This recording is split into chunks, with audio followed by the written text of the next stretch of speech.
नमस्कार मंडळी, श्री स्वामी समर्थ। आज 18 ऑक्टोबर धनत्रयोदशी आलेली आहे आणि हा दिवस धनप्राप्तीसाठी, लक्ष्मी प्राप्तीसाठी खूपच महत्त्वाचा मानला जातो।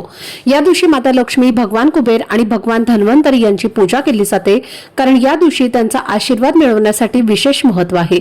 धार्मिक दृष्टीने हा दिवस अत्यंत पवित्र आणि शुभ मानला जातो।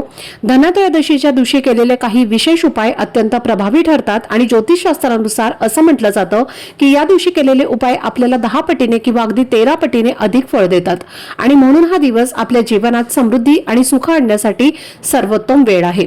तर या दिवशी तुम्हाला एक अतिशय प्रभावी उपाय करायचा आहे। तुम्हाला अन्नपूर्णा देवीला एक वस्तू अर्पण करायची आहे। ही वस्तू अर्पण केल्याने एका रात्रीत तुमच्या आयुष्याचं सोनं होईल, 7 पिढ्यांचं दारिद्र्य नष्ट होईल आणि पुढील 33 वर्ष तुम्हाला धनधान्य, संपत्ती आणि पैसा कधीच कमी पडणार नाही। तर या वस्तूंचं अर्पण कसं करायचं याबद्दलची संपूर्ण माहिती मी एका व्हिडिओमध्ये दिलेली आहे। तो व्हिडिओ पाहण्यासाठी व्हिडिओच्या खाली जो छोटासा त्रिकोण दिसत आहे त्यावरती क्लिक करा, म्हणजे संपूर्ण माहिती तुमच्यापर्यंत पोहोचेल। धन्यवाद। श्री स्वामी समर्थ।